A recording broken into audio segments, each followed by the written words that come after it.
to the Hellcast live stream. We are going to take a moment and let people gather, and we'll dive in here. So, consider this the pre-show banter. And if this is the first time you have watched a live stream of ours and you're going, wow, that looks and sounds like shit. The episodes do sound a lot better, so definitely wait for those to be reposted at hellcast.net. And check out our previous ones, because yeah, it's better quality audio. But we will be having a better quality live stream here shortly. So, at any rate, look forward to that. I just want to point that out, because a lot of people are like, this is it. The picture's in reverse. Wow, it looks like shit. Wow, it sounds like shit. And it's like, wow, I know. I went back and watched them to check it out and shit like that. They didn't look like sound like shit when I saw. At least not the last couple.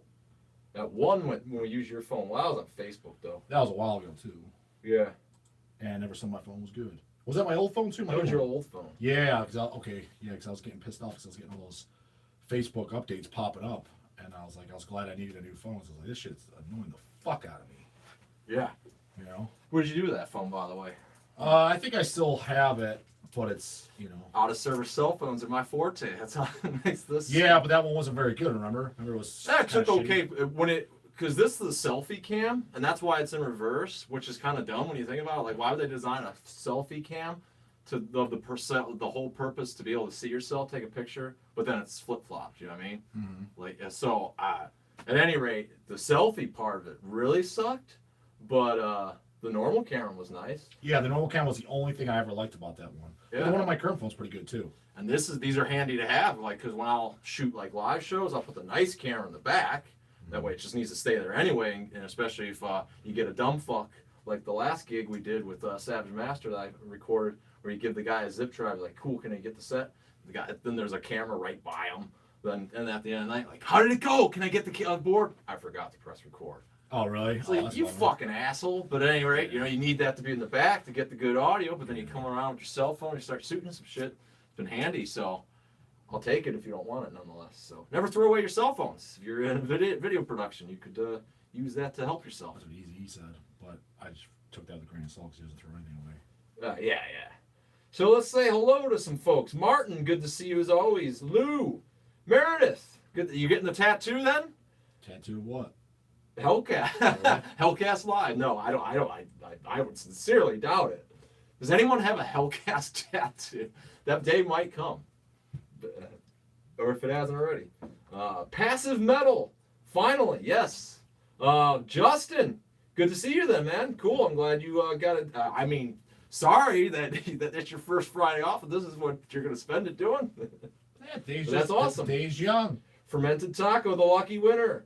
Pickle Tickle, yes. Connor, Anthony, Boggles. We're out double digits. Gotta be. Oh, I'm still getting used to this. Yeah. Let's get rolling. We're getting rolling. Get rolling, goddammit, I got shit to do. Eric, Dirk, everybody should be listening to Cemetery Piss, including myself. That's it. So that's what he said. Derek's from the band Cemetery Piss, and he said he mailed a 7-inch. So this is an appropriate topic, Dirk, with that detail he told me about the 7-inch. So I obviously got your email, man.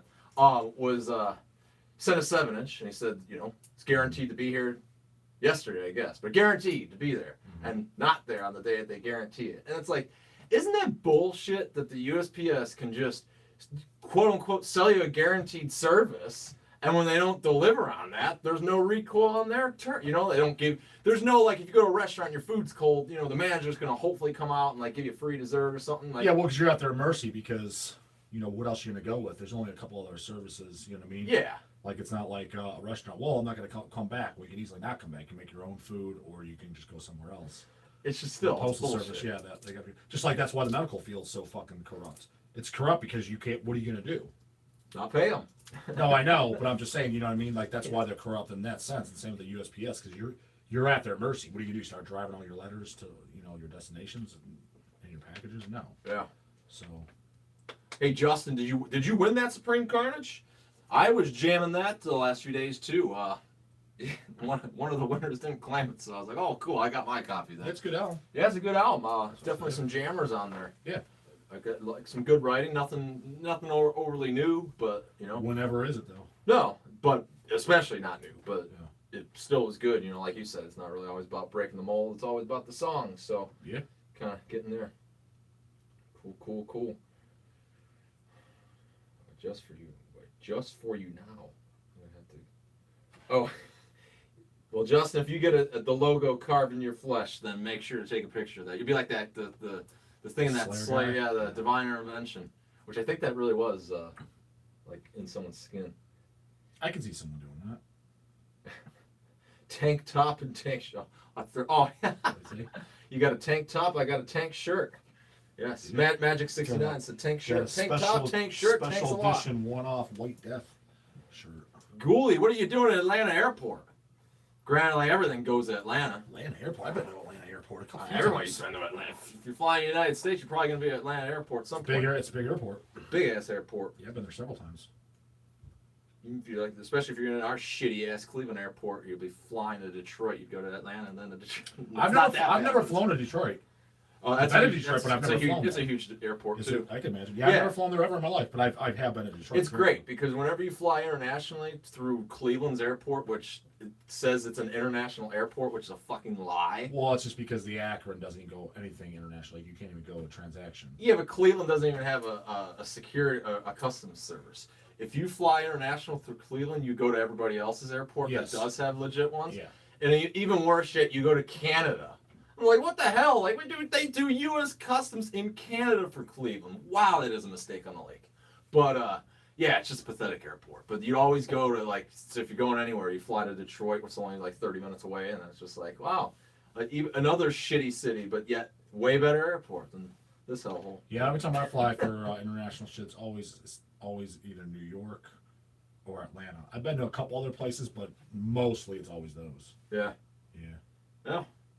Chicago too. That's O'Hare's another. I'm trying to think if I've been to one. Chicago airport. I want to say I have, but I can't picture it. Been to Vegas airport many times. As you know, as I go to Vegas every year. Yeah. That's a nice airport.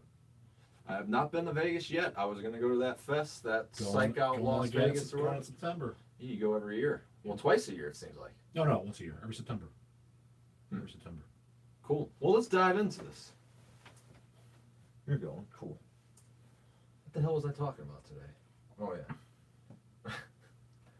All right.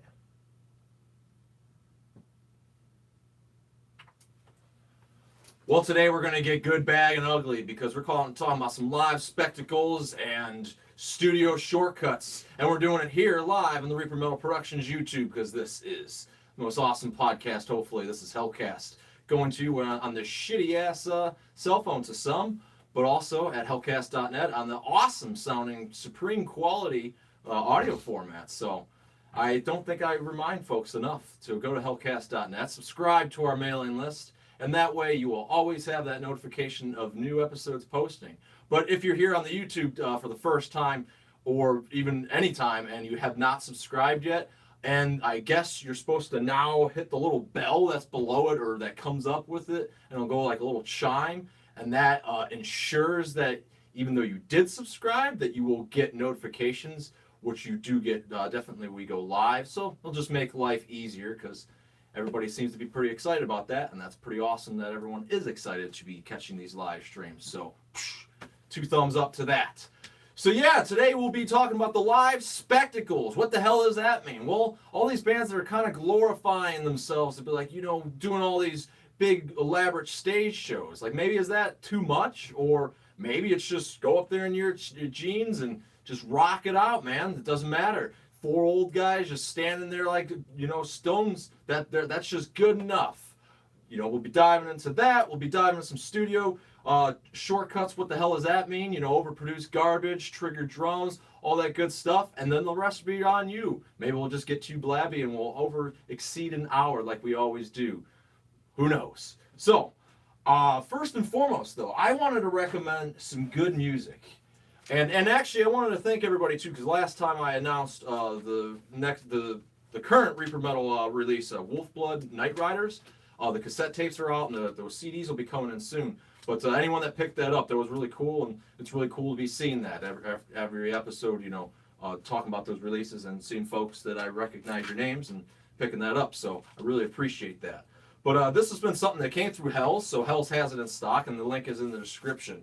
Dreadful Fate. Now, It's on High Roller? no, To Death and I Hate Records put it out. Oh, okay. Dreadful Fate, man, with the album Vengeance. This just came in, and I saw them. We got a bunch of copies. I was like, I don't know. That cover art looks pretty cool. Those band members look pretty sweet. The one guy looks kind of familiar, and so it turns out that it is kind of Dreadful Fate's kind of a powerhouse of like Swedish underground fame, because it's got Para from the drummer of Nomenon, who was also in like Benediction, Destroyer 666, at least on their last album, and more recent. But then it's got Johan, who was in Sentinex and Demonical. The singer, I forget what his name is, but he was in the band Hypnosia, which kind of goes back to like the late 90s, early 2000s of thrash, when before it was like, high tops and making a retro comeback. It was more so just, Hypnosia was like one of those bands that was just around when there was really no trend to be set with that, and kind of vanished into obscurity into that. But boom, here's that powerhouse here.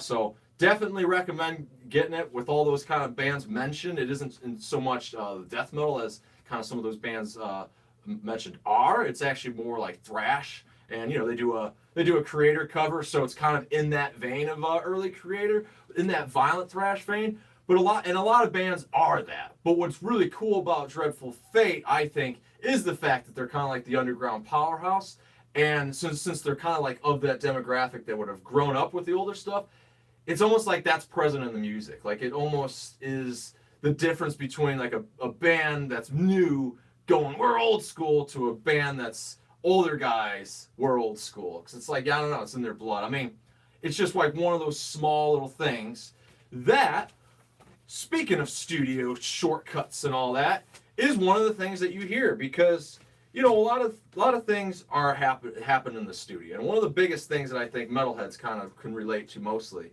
are trigger drums. And we've brought up trigger drums before and the gripe about that, but if you don't really know what the hell that even means, well, that means that basically you replace taking a microphone to get an organic sound of a drum, and you put a sensor on it to feel the vibration of a drum, to then put in any sound you want, and that makes the recording process easier, be it because you want to take that drum and make it more even or cheap basically with it, which you might as well pretty much use a drum machine at that point, in my opinion. Or, just to perhaps get better sounds. But that's not the only thing. That's not the only studio shortcut. There's a lot of things, like a thing called punch-ins, where, you're playing a riff and you messed up one little spot, so instead of playing the whole 3-minute song again, you would punch in and you'd put it in there. And, to replace that error. And I think a lot of that stuff, yes, it does kind of add up to, be that unnoticeable thing that might be a quirk or whatever, that especially when you're kind of being Mr. Old School and like, I like the things from the 80s.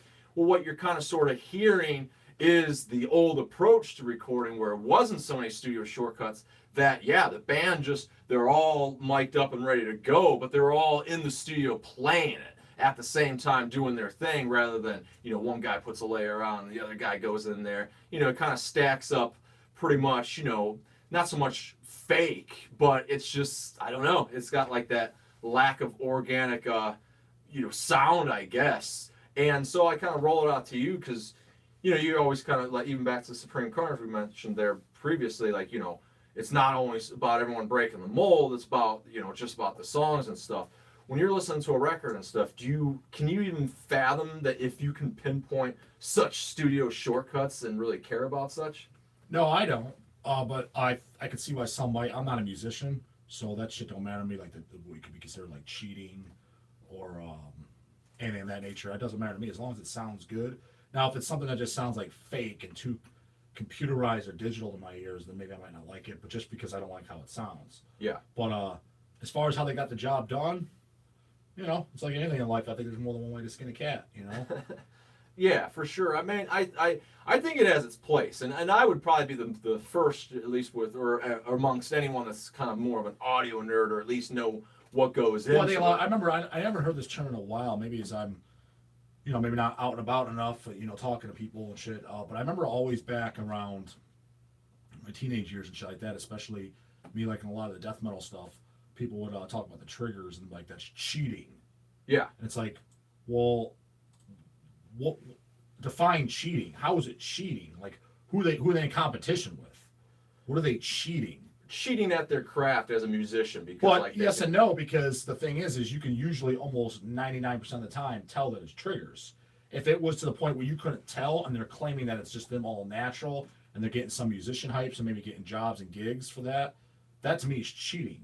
But creating a product that you can hear the sound is, whether you like it or not, is up to you. I don't understand how that's cheating. The cheat aspect isn't so much the sound in what using the trigger aspect. It is more so using the fact that now, like I kind of said, is a drum is especially one because you got multiple microphones getting it, and they're all picking up individual drums, but they're more so getting the one that they're focused on. Like that microphone's picking up my voice right now, but it's especially picking up yours. And so if you were just triggering J-Dog's voice, boom, there's no Reaper to be there. There's no air conditioning coming through. It's nice and clean. So if you fuck it up, if you're just slightly got a double kick that's not aligned, you can fix it in post-production. And that's where people are saying it's cheating because, well, that guy sucks. He can't even play it like that. And some bands, I think, might outplay Well, that's what Bret does. themselves. See, I never had that mentality about that for the music. To me, it's like music's supposed to be enjoyable. It's kind of like, maybe people break this down too for like movies and shit, how they made it or how they filmed it. It's like, who gives a fuck? It was a source of entertainment. Were you entertained? Did you enjoy it or not? That's why I looked at the music. I was like, did it move me? Was it jamming? Was it fist banging mania? If it's the case, I don't give a fuck how they did it. I'm not. I didn't break it down how they got the job done. I'm not like into this like, oh, he played like this and structurally, and I'm a jazz musician and all this technical shit. I guess I could get that if you're a musician and you make a living like teaching musicians and shit like that. I guess that I could see why you'd care. Right. But unless you are, just shut the fuck up. Did you like the music or didn't you? Yeah, well, for me, it's something that I do here that, it could sound, because, when it's the cheat aspect of it, so, getting the perfect performance out of it, which one could not do, which, I've been in bands, we've definitely done it. Yeah. So I've definitely been on the side where it's like, you're making that decision. It's like, well, am I going to spend another $500 just to get that part right, or can we just fix it now and be done with it? And nobody would ever know. But if you're just like going in there purely creating it, that's where it's like, I think it just gets to be slightly dog shit, or it just sounds like a click track. It sounds too perfect. And I think that's where the gripe is, and that's what that's the case, because your ears don't like that, and you're like, I don't like this sound. That I get. Yeah. I mean, if you just don't like that sound, that's fine. But as far as for any like moralistic reasons, that's what it's almost like. That's how people come off. Like they're doing something morally wrong. Oh yeah. Not really, man. It's all personal preference, It is, because because it doesn't necessarily mean it's going to be a piece of shit. But it doesn't mean you have to like it either. Yeah, it could be something that you would then hear and cite, as I do in some situations. And there's been stuff, that I didn't either find out, but like other professionals have even said, "Oh, those are definitely triggered drums," and I was like, they had me fooled. Yeah. And I've often even kind of said, I don't really like drum machines all that much. It kind of will throw me off. And there's been stuff that's. Wow, that's a drum machine. They the only three bands too. I can think of that I like, that I'm a big fan of, that I like that have drum machines is Mortician, which is obvious that they have a drum machine. Yeah, that is. I guess Infest Dead uses a drum machine. I didn't know that for a while. Somebody told me that. Which makes sense. Dan Swan was an engineer, so he. So if that's not true, don't quote. I mean, that's what I've been told. So no, it is. I like that, and Infest Dead a lot. Another band I like, a really brutal band from Texas, is Viral Load. They did a couple albums. They were on Corpse Crystal back in the day, back with bands like Devourment, Century, stuff like that. They had a drum machine, and I like that band too. They just had a unique sound, vocals, everything. Yeah. It was just a cool band. Really, really catchy shit. But very obvious drum. Like, you'd hate it. You'd like, this is junk. Yeah. But I liked it.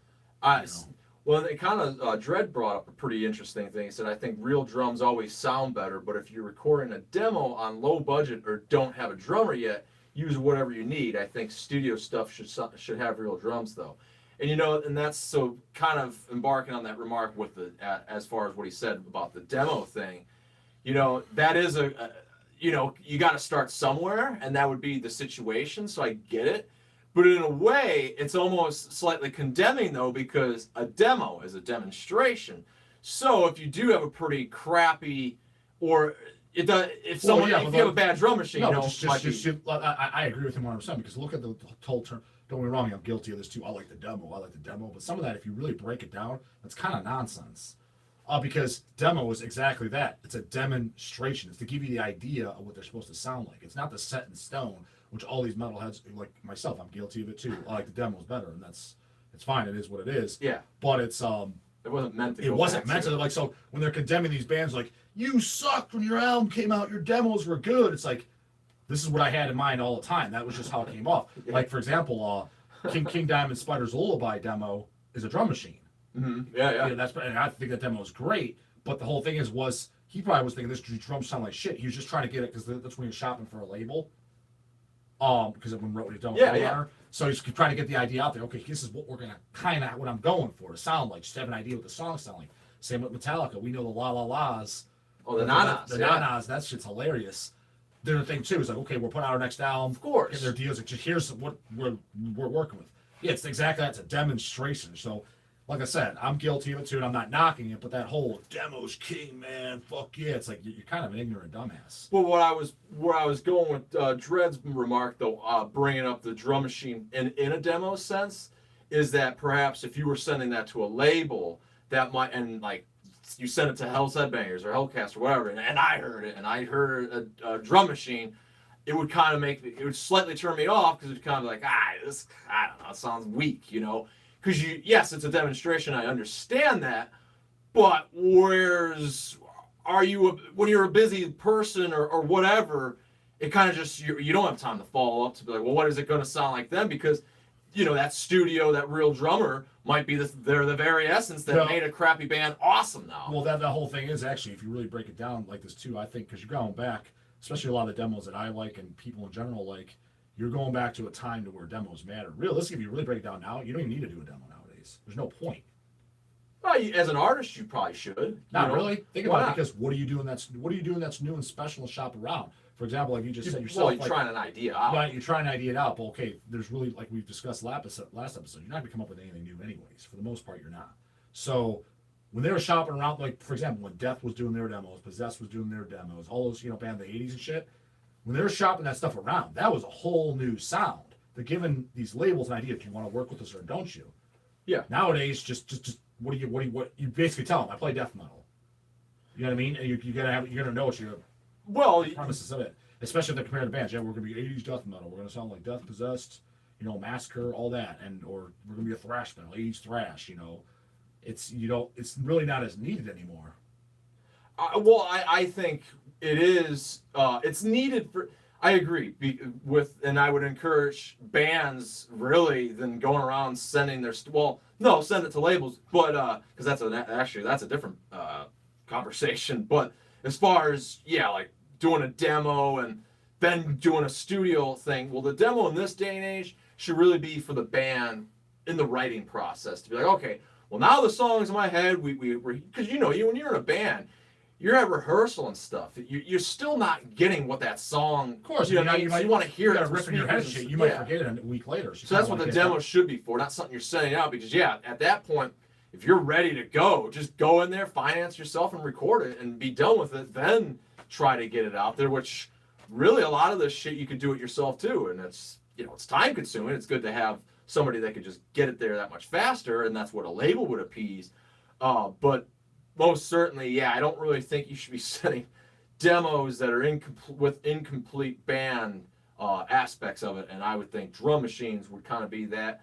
But in a sense, we're sitting there saying you kind of pointing out the things about drum machines, and that's precisely the point of why I don't really like triggers, because think about it, what did I just say triggers are the point of it? You take a real drum, you sense its vibration to know that's a hit and on what drum, but then you replace it with an artificial sound.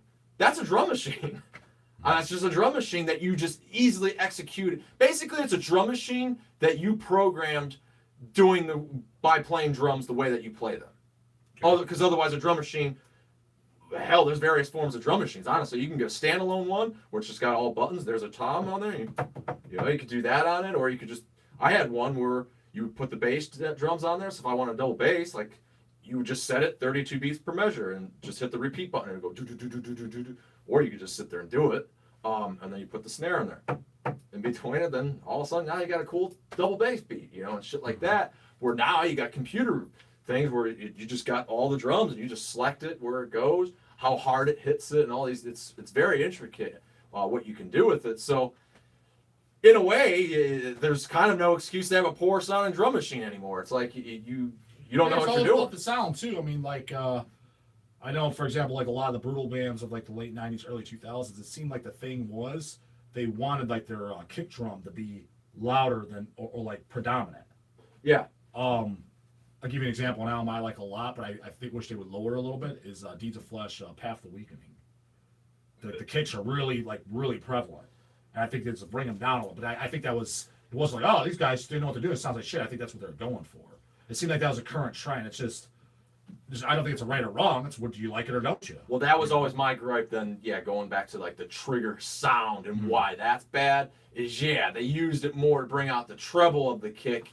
To put the kick up front because it's really like, up front, because the bass player, he wants to be low, the guitar player, he wants to be low, and then you got a vocalist, he's low. It's like, so everybody's in the low range. So it's like, well, now the kick drum is not going to be low because you can't hear it. You're putting all these frequencies on top of each other. So you need to cut some space out of it. Well, I mean, I liked a little bit of, like I've said that a million times, I like a little bit of variety. That's why I like some drum machine stuff. That's why, like, you don't like Death Leprosy. You say the drums sound like trash cans.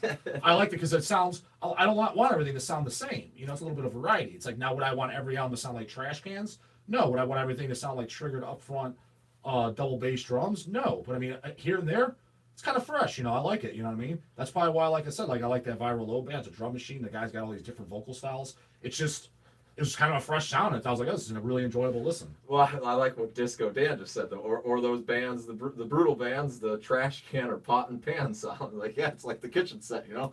Which would actually, you're talking about the kitchen set, though. That would be like, I can't think of who, you'd have to give some examples. The only one I think he might be talking about, and I always say this because you always say Death Leprosy's trash can drums.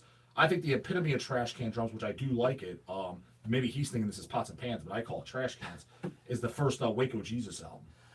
I don't remember. Is that with all the shit all over the women? All the shit? Oh. I mean, it's total trash. The actual drummer on there is dead, too. That's probably why I haven't heard it. I couldn't get past the cover. I'm like, this is too disgusting. I actually liked how the drums sound because it literally sounds like a guy beating on a fucking trash can, and I liked it because at the time I was like, nobody else's drums sound like this. It's kind of neat. You know what I mean? Yeah, and nobody else's cover looked like that. I liked the cover. Yeah. Well, the cover was I liked it, but didn't like it. I didn't like it for obvious reasons, but liked it because it was so appallingly extreme and like, you know, especially if you were a kid or something, you gotta probably hide that from your parents. You know what I mean? Hide it from anybody. Hide it from myself. I didn't know. Because it's just funny because anyone that doesn't understand like the extreme metal scene, they're flipping through your shit. What the fuck kind of fucked up shit is this guy in there? Yeah. Well, so I liked it for that reason because it was like appalling and it was like, this is how this music should be. It's not for the faint of heart. You know, that's how I always looked at it. I was like, it was one of those things to where like I've always looked at the scene, and I'm sure a lot of especially the black metal guys look at like, I don't want everybody just accepted in. You know what I mean? Yeah. I don't want everybody. I don't want my mom to think, you know, this is very nice. No. I want it to be. It should be extreme. It should be fucking. You know. So I liked it for that sense. But the cover, it was a little nasty. Because there's even some 7-inches. Hells will get them like every once in a while, and I forget what the bands are. 2 minute something or other. Basically, there's like one where it's just like this dude's face, and it's just covered with shit, and then there's like condoms on it, and it's just like it's just fucking nasty. Yeah. And then you get they got 50 of them. It's like I wasn't a big fan of that stuff. Even the Waco Jesus was the only one I was. That's like when you're getting into the thing like the Pornogrind. I was never much into that. The only things that I kind of liked, like I liked the Waco Jesus, but I guess it was kind of like Pornogrind, but not so much. The songs were well structured. They weren't 30 seconds or 2 to 3 minutes. I liked the which was like Pornogrind. Their songs were short. I like the I haven't listened in years though. The first Anal Blast album was a good catchy Pornogrind album. That Don Decker, whatever, he's dead too. Don Decker. Why is that guy?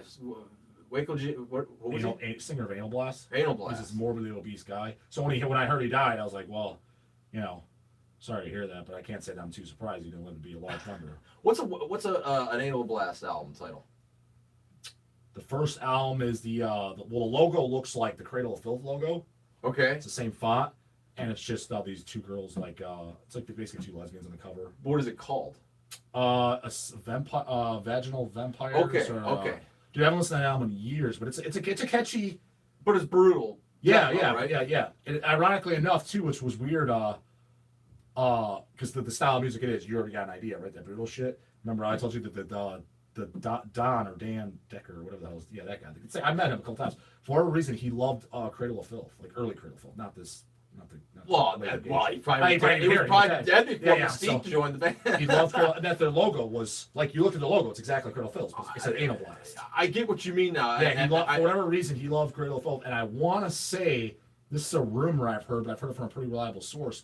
Martin knew it. Danny Filth likes Anal Blast too. I guess he gave it. He he legitimately really likes it. We're just gonna tell this like that. And Danny Filth was such a fan of Anal Blast that he took their logo. I always thought that was kind of, not that that's who gives a shit. I just thought that was kind of interesting because I was like, huh? I didn't think either guy would like either band. I'm like, there's no way they like each other's shit. Yeah. Because especially at that time, there was like Corpse Gristle Records around and shit, and they were making shirts. That was like during Brian Baxter's or something. Like all these guys be walking around with no gay black metal shirts, like literally like Yeah. black metal's gay and Well, it was the genre wars. yes, exactly. That's how I'm bringing it up. So like some of these people, what are we talking about this? It's like because it's kind of interesting how the times have changed because yeah, exactly. That's how I would call it, a genre war. And I always like both. I like the black metal stuff and I like some of the brutal stuff, and then obviously in between the thrash metal and just the regular death metal. But yeah, exactly. There was like a genre war. So I thought that and Dan or Don, whatever the fuck his name was. He was Don. The dead guy. Yeah, that guy. Singer of Anal Blast. The fat dead guy. Yeah, he was in the brutal, the brutal scene. So you figure automatically, and Cradle of Filth and Dim Uborger and like Emperor. Those I would say those three, like Cradle of Filth, Dim Uborger, and probably like Emperor. Those were like the biggest three no bands. You were automatically considered gay if you like those if you're in the brutal scene. Like that's not what I'm saying. That's what they would say. Yeah, I know. That's what they call in it, a time that you could say that too. Like exactly. That would be the so. dialogue. It's like so he liked the guy in the brutal scene. Like the epitome of like that's like the biggest no band. So automatically, I kind of liked that about that guy. Because I was like he's what I always praise. He's an individual. He's allowed to speak his own mind. He's just like I don't give a shit. That's what I like. Yeah. Well, Martin said that Anal Blast booked Cradle of Filth's first U.S. show. There you go. I know it was something. I know they knew each other and liked each other's band. I don't know how. All the details. I put it, like I said, that was during the genre. That's the best way to word it, the genre war. And I just thought that was cool. That two, like, and I was like, oh, cool. I mean, that's because I liked both. I was like, what is this? It's like, what's this side shit? Like, I don't like what you like. Yeah, like you don't want no chocolate in your vanilla. What up? Like, you only like one flavor of ice cream, Baskin Robbins. Like, what? This is stupid. Like, why can't I like black metal? Why can't I like that? I remember when I did, and it's on here on the Reaper Metal Productions YouTube. Check it out. Interview with Auntie Bowman from Demolic that I did, and brought up the genre wars because Demolic was on Necropolis Records, and Necropolis, I guess if you think about it, I didn't think about it until then. Demolic's a death metal band, and Necropolis did a lot more black metal than it went on, and so the question to him was, did you kind of get shit being on like a label that then became more so a black metal thing? And he said, yeah. And he was particularly being in Finland. People were like at a show, Demolic show, shouting Beharit. Oh, really? Yeah, and he said we played our full set, and it was always like, you could take your fucking Beharit.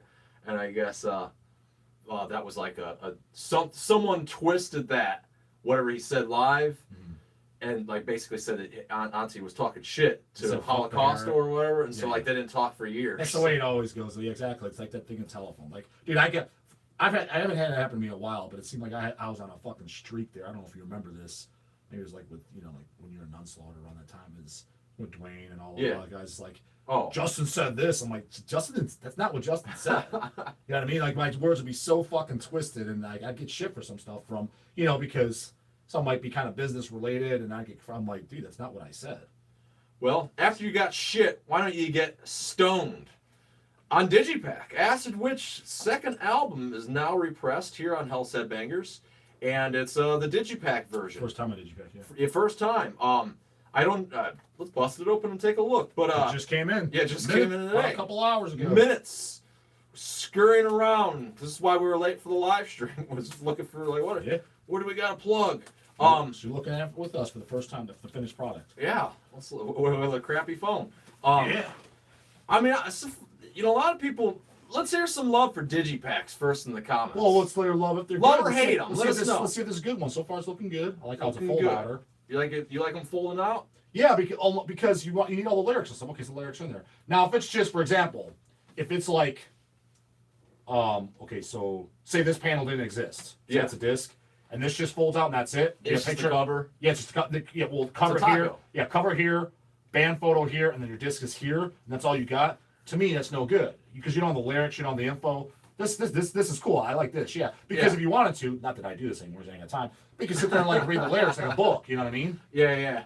That's what I'm planning on doing when I'm in my 60s retired, all fucking crippled and shit. Sit on my porch, and, drinking a beer and going back to the albums. That's what I'm. Oh, planning that on sounds doing. like fun. That sounds awesome. Should be tons of fun. That's why my collection's getting huge and huge because people are like, oh, that's a waste of time, waste of money. It's like it's not a waste of money. Somebody always said, not a waste of money if you enjoyed it. I'm enjoying it now, and I'll be enjoying it. Not a more. waste of that's a Reaper quote. That someone was like, that's a good quote. I'm gonna use it. Was It's it? not a waste of time if you enjoyed yourself. Oh yeah. Well, because the guy was like, yeah, I watch a lot of movies. Yeah, I know I waste a lot of time. And that's where I busted it out. I said, those are some wise words. I was like, well, that was the first and last for me. I like But yeah. that. Said. Yeah, but Acid Witch Stone's second album. Now you are you like everything by Acid Witch. Yeah, Midnight Movies kind of took me for a little bit off guard. I was like, yeah. It was an interesting concept and stuff, and I thought it was kind of cool what was going on. But wow, what a drastic! This is my favorite though. Actually, Stone's my favorite. Okay, so that was more what I was trying to get out of you because I knew there was something more. Because my favorite is Witch Tannic. Witch Tannic, I think, is the best, most unique album because the sound, the vocals. But as far as jamming out, banging your head, punching your steering wheel when driving with it, I think Stone is where it's at. You think it's a driving album? Yeah. What Okay. isn't? Nothing. I mean, I guess there's probably some stuff that I'm not really wanting to rock out when I'm driving, but probably not. I mean, going back to those I'll moves, listen to any, yeah, no, I'll listen to anything pretty much when I'm driving, especially if it's a long road trip, like if we go out of town and stuff, we're driving. I just grab a variety of stuff. Yeah. I don't go no 4-hour drives, no tunes. That's not allowed. And the artwork is exceptionally cool on here. Yeah, Shag Rat. the Shag's art is always awesome. Yeah, he does really both even Slasher Dave's an artist, and I think that's kind of really what helps this band stand out. Is That's what I thought too at the time, because like that's what grabbed my attention first when Witch Tannic first came out before Hells even did it. It was on Billy's label, Razorback. Yeah. And when we got them in, the reason I listened to it, I knew nothing about them, never heard of them. We just got them in trade, and the reason I listened, I'm like, this is a really cool looking cover. Yeah. I just thought the artwork was real cool, so I put it on the player. And I must admit, I didn't love it. What I liked about it at first, I'm like, this is really unique and cool sounding, but I didn't think it was like a jammer. It took a while to get yeah, I didn't. I was like, yeah, it's kind of doomy and not really, I'm usually not a doomy guy, but I was like, it just has a really unique sound. Then I was like, it's captures you. It's like it really captures your attention. Like, it took a few listens. I remember when it came out, it was given to me like, oh, this is awesome. It's Death Doom. I was like, oh, that's an interesting idea. That was before, I think it was before it was like a subgenre now, and they're yet again these. But I actually love this record. Stone out, yeah, to this day I love that record. A lot of people are like, Stone is good. I said from day one, and no, that's my favorite thing by them. Really love that record. And they're my second favorite thing that I really like about them is the 7-inch that we did with the two different covers, the Putrid cover, the Geyer cover. Yeah. So it looks like two different 7-inches, but it's actually the same one. Right. It's just two different cover arts. I like that release a lot too. And then there was even that one before that. Yeah, House of Witch or whatever. Yeah, that's in between the first album. Dumenshi, I believe, put it out. Yeah. I had that dude. That's probably worth some serious eBay coin. I mean, because there's only 200 or 300 exist. We traded with Dumenshi. I think we got like 10 or 12 copies in, so I bought one right away because I was like, oh, I need this. And then I remember they sold out over the weekend. People were asking, we're getting more. We contacted Dumenshi. He was sold out too, and has never been done. I wanted to do, especially to give it back to the fans or whatever, and I wanted a 7-inch picture disc of it. I think that'd be cool. I want to do a 7-inch picture disc of that. I want to do a 7-inch picture disc of the Geyer Putrid art, maybe side A Putrid art, side B Geyer art, and the insert with all the track titles and all the, you know what I mean? Yeah, that'd be cool. That's what I want to do too. And I mentioned that for whatever reason, didn't get a solid answer on that one. I'll just leave it at that. And I also want to do a 7-inch picture of the Nunslaughter Acid Witch. They got enough singles stuff, so Those three that I know of, yeah, just those 3 7 inches, right? I missing think one. so. I think it's Maybe so maybe you're missing one, but It's yeah. just so And needless to say, Stoned available on digipak and LP, the candy corn colored. So Goat Hammer, as you were asking.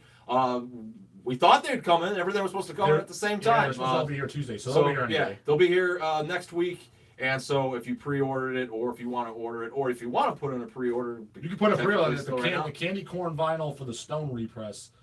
We've already sold a lot in pre-orders. I know that. That ain't bullshit. That's the truth. So if you want it, get it before it goes. But yeah, the next week pretty much. So just get it. So Stoned, boom, Acid Witch. What the hell else? Oh, so you're in a band like Acid Witch.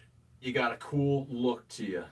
Mm-hmm. And when it comes to live, what are you gonna do? You're just gonna show up in your shorts and your outfit that you just cut the grass in, or are you gonna take that to the stage and make the same kind of look live? Yeah, I know this is going because this is a conversation I've been having since I was 15, maybe even earlier. Back in the early days, I always said you should have some type of stage presence. Yeah. And I liked it in the like Euronymous said in the back of the Dawn of the Black Hearts LP when Dead killed himself. He just makes the comment, black metal is about, big time the image, the black clothes, spikes, crosses, things like that. You know what I mean? Yeah. And I could definitely say I had that mentality, and still to a degree. Yeah. But it's changed a little bit. I think I don't think you should ever be wearing the clothes that you mowed your fucking grass in. You should at least have a goddamn metal shirt on. But I think like a band, for example, I bring them up all the time because they're one of my favorites. And the band that got me to death metal, Cannibal Corpse. They could go on in just their clothes, with those black pants, blue jeans, and a metal shirt, and pull it off because they have a certain energy to them. You know what I mean? They bring energy to the stage, and if you have you know what I mean? I wholeheartly agree. If you have that, you could go up there like that. A band like Acid Witch, I would say they probably should. Maybe imagine if Slasher walked up with this fucking witch fucking mask on and sang like that, that'd be badass.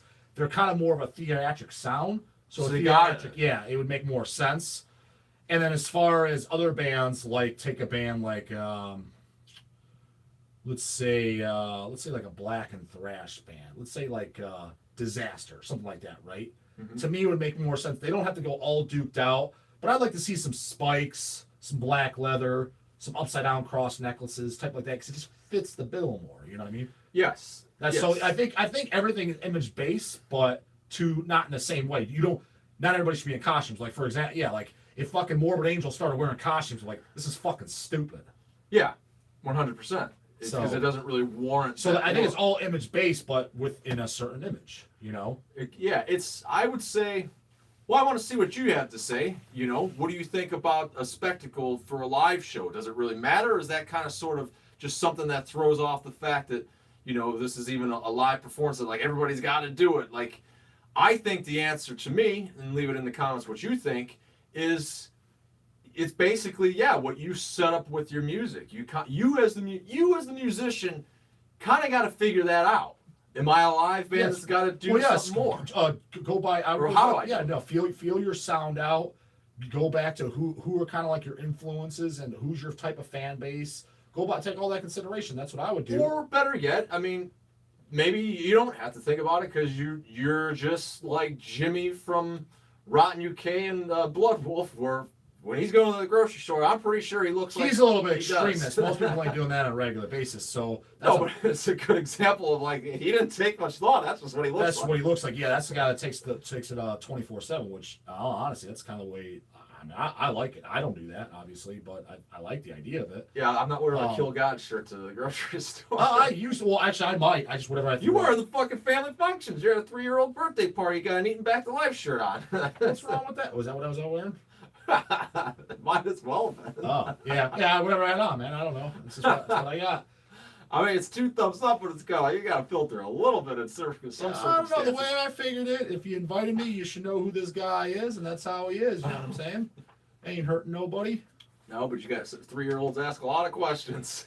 Hey, man, I like, Why are those women got shit all over their faces? Well, the Uncle Jesus. I don't have Waco Jesus. I don't have the Waco Jesus shirt. That's a little different. That's a little. We're talking about a drawing to basically porn images taken off off of a website or a magazine, wherever they got it from. That's a little bit of a difference, you know. Yeah, well, so the live thing, the whole spectacle around it, like a band. So a shout out to Eric who brought this up and said we should ask it because I said, that's why you should be on the Hellcast.net. Well, no, actually, the Facebook, unfortunately. But so you could chime into certain things that roll out. In this situation, he was saying, "Hey, what do you want us to talk about tomorrow?" So I asked this yesterday, and that was one of the ideas, is this live show thing. So shout out to Eric. I will say this: what is unacceptable. So I could kind of just throw it out there is like, if you're showing up with just a baseball hat and a freaking jersey shirt with the pair of blue jeans on, you're basically your ass is just up against the speaker. Okay. You're just leaned up against it, just playing. That's unacceptable. And you'll see shit. Maybe not. I've seen it. Dude. Maybe not that extreme. But yeah, it's like, dude, I didn't want to. I came to a show, not your rehearsal. Yeah. That's unacceptable. You got to at least make some type of effort. I agree. I agree, and I feel like I've seen. See, that's the thing. Is you see a lot of those bands, and those are going to be like the same bands that like they'll almost like if they're confronted about it or really just in some way, shape, or form have to like be called out about and justify it. There's like, well, we don't care, and it's just like, well, that's why no one else does either. Because like I'll say this, fuck the it seems like a lot of people, especially that thing, people they would say that's kind of like a death metal thing. It's like I've seen the across the board thing. I'm not going to say any names on air, but I will say this: one of the boringest fucking didn't even give a try fucking whatsoever half an ass band live that I've ever seen is a local punk band. Yeah. I'm like, dude, you guys aren't even trying. I was like, this is like your fucking rehearsal. Yeah. And their music's, I like them, but I was like, dude, you guys aren't even trying live. And you wonder why, like, you get 10 people showing up, I'm trying to think of this local punk band is. You don't know what I'm talking about? I'll tell you off air. But, yeah, you know. Does it have a number in the title? It does. Is it horror punk? I'm not saying no more. Okay. Well, yeah, it's, and I think, yeah, you're not, it's kind of like this, like, we're doing a radio show, essentially. Am I, like, on an everyday sense, having a general conversation, you would obviously know, when I'm just talking to you off camera or off mic, am I a little more toned down and just kind of more soft-spoken?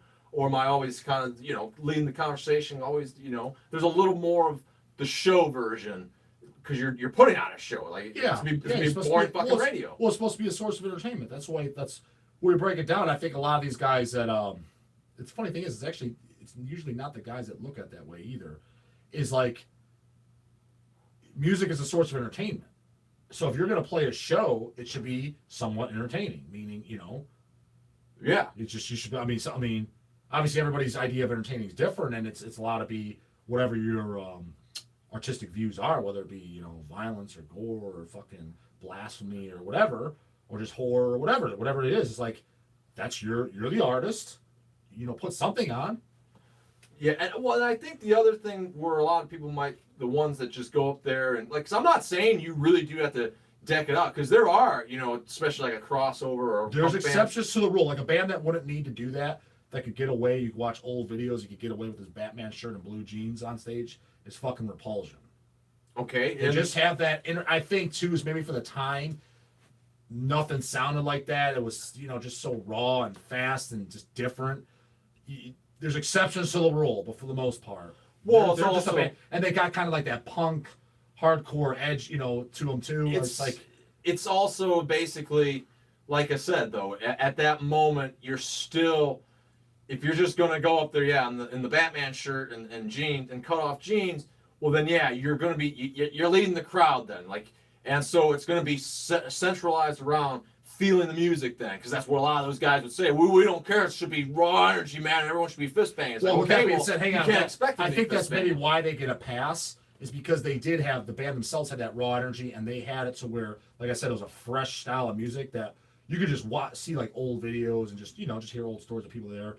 Is like the crowd was really like, there was mosh pits, there was people stage diving, there's people then there was energy for them too. That was part of it. Like, so if you're a spectator, just going in, like say you never heard this kind of music, you're gonna be kind of entertained. You're like, that was a show, although the crowd was kind of doing it for them too. But the crowd was feeling it because the band was feeling it. But you were going to give off that energy. I think probably the reason why they get that pass is because the music of its time of what it was. Would you be able to do that still today? Yes and no. Like the band that I saw kind of get away with it, especially in the early years, who everyone knows I'm a big fan of, is Toxic Holocaust. Mm-hmm. They seem to have that raw energy too. When I saw them, especially in the early days, he didn't need to dress up or anything. It just had the crowd was really into it.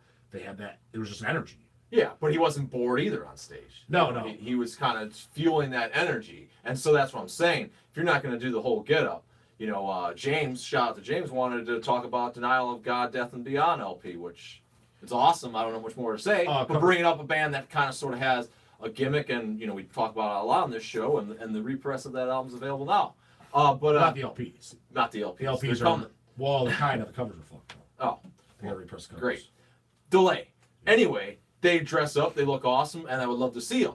And so they is another band, though, that has a dark persona. They could just go up there in denim and leather, and it would still work, especially in a black metal sense as that would be, but they don't. They take it to the next level, and then that's really cool. But I also think that, you're kind of still giving that crowd that energy, so now when you got the show aspect to it, then it's even really cool. Like, especially now, I think it also is the music, and that's where maybe you got to think a little bit further, where like, thrash or something, yeah, if you're gonna be like Toxic Holocaust, you got denim and leather on, that's probably all you're gonna need, and hell, you could probably be like Scott Carlson and Repulsion and have the Batman shirt, and they'll be just fine too. Mm-hmm. But if you're like Portal, where it's fucking, no, it's just the music's even weirder than that. It's like, can you imagine? Well, it's what would be they're it's like a kind of like a gloomy and doomy sound. It doesn't have. Let's face it, doesn't have energy for it is. So you got to kind of create that. It's got a different energy. I mean, honestly, that might be the more psychological thought about it. Is the energy might be hard to. You don't know how to react to it. Mm-hmm. And that's probably even, and obviously that's probably, honestly, I think that's the overall answer to the whole live thing, is that the band's kind of got to set that for you. You got to almost explain it, and Portal does that through that image. Like, you see the clock on, what is his name, Curator or whatever, the singer, whatever. I just Shane. Yeah, I know. I just know that. I know his real name. It's, but nonetheless, like, so you see it and it's like, well, that's like weird. Like, it's creepy, but yet it's, when you simplify it, it's not. It's just a clock, but yet it works. It's antique. They got that whole antique kind of thing going, mm-hmm. which is awesome. And that really works for the music. Like, it's kind of weird. And having seen them live, it did psych some people up because you're kind of there then. And Portal's a great example because, like, think about it. Before that show starts, like, that's not even a band. I don't even recall that. Like, they need an intro. They need to come out with something. Like, the stage needs to be dimly lit. Like, because then you look kind of feel like the aura in there, like this is something's gonna be kind of weird, or just you're supposed to feel this way while you hear this music, and then they go on, and then you see that show, and then you hear that music that goes on. It is weird and dissonant, and whatever adjectives that I'm lacking to think of. Well, that's why bands like them, they obviously go above and beyond, and that's awesome for them. But that's why some bands will get thrown on the bus, like say a Repulsion or Toxic Holocaust, but they're not even making an effort. It's like if you're comparing it to that, but think about it. See, if Scott Carlson was going up, like I said, and may not have clocked on his head, but anything, even if he was going up like in the fucking, let's say they make masks, which would actually look kind of cool. The horrified mask. The horrified mask, because I should give me that for Halloween. I'll wear that. Mask. But imagine if he was singing on that, it'd be kind of silly and dumb. It just wouldn't fit the energy of the music. I think it'd be. So it's like, yeah, if you're comparing it to like a Portal and shit, they are half-assed. Yeah. But it's like not everybody should be that. It just doesn't fit. You don't fit the bill. Yeah. Right. Well, Justin brought up Midnight. The crowd goes crazy before they even strike a chord. And seeing them live, and that's a band too. If they didn't really have the gimmick, which Athenar has, which is kind of funny because I don't know what people's perception is, but I'm sure it's not. At least when they're trying to figure out what he looks like, it's probably not what they're visually thinking he does. I think more so. I think more than that is his personality is not visually what you're gonna think whatsoever. I think his personality is pretty much like his smart-assness is. The reason why I don't think so is just because before I knew Athenar and I knew things about Midnight and the fan base, I just thought that he was going to be kind of this like womanizing sleazeball. Oh, and he's like directly the opposite. Well, don't get away as his stage persona, but can you imagine? Well, not especially saying it has his regular look. Like if he just went on stage, Midnight would not have the feel that they would. Yeah, he just looks like a normal guy. Yeah, I know, but if he was just, yeah, we're just normal guys. That's what we do. Like, Yeah. it would lose that effect. I obviously he probably understands that too, because and what I was about to say before you said any of that though, like, because I think what other people may not realize too, especially as they're getting popular, is like he's been making music for years, and this is his break more or less. Yeah. Like getting Boulder recognized. And, Yeah, like with Boulder and Destructor when he was a bass player, which would have been unmasked Athenar, but again, Destructor, from Cleveland, they've got an image and stuff too, always wearing leather and the studs. It's kind of like the more of the 70s, 80s Judas Priest type image. Yeah. It's a heavy metal, like, yeah. Which, even that kind of helps that stage show, helps you feel a little more psyched. No, I agree, and it does look cool, and that's their thing, and that's awesome. Yeah. So I think, to summarize it though, it's really, it isn't about having to put on this whole big stage show, but it is about the difference of a rehearsal to then you're in front of a crowd. You gotta hype it up as a band. You have to be the one that's kind of driving it. You're at a stage show. You're at a show and you're on stage. You're being viewed, so you're gonna be at least be moderately entertaining. You can't just be bored out of your mind, because that's gonna be boring, right? Unless, I don't know, boredom metal. That'd be great. Everyone's bored. That's their stage. That already exists. There's a lot of boring metal. We're gonna get our chairs, just being guitars. Yeah. This next one's called. Shit, there's a couple of guys I already know that almost kind of do that. No names mentioned. You don't really need to. I'm sure everybody's got their own example of coming in their head. Yeah. How many people have seen some boring ass bands live? Let's just give them some attention. Who are some boring bands you've seen live? That'd be fucking fun. I can throw out some names if people want to know, but I don't know if I want to throw anybody under the bus. Ouch! Why the hell is Slipknot being mentioned in the comments? I looked away for a second. We got Slipknot and Korn being brought up. Do we got a guy we're converting? Maybe seeing the light. I think I Be a smartass.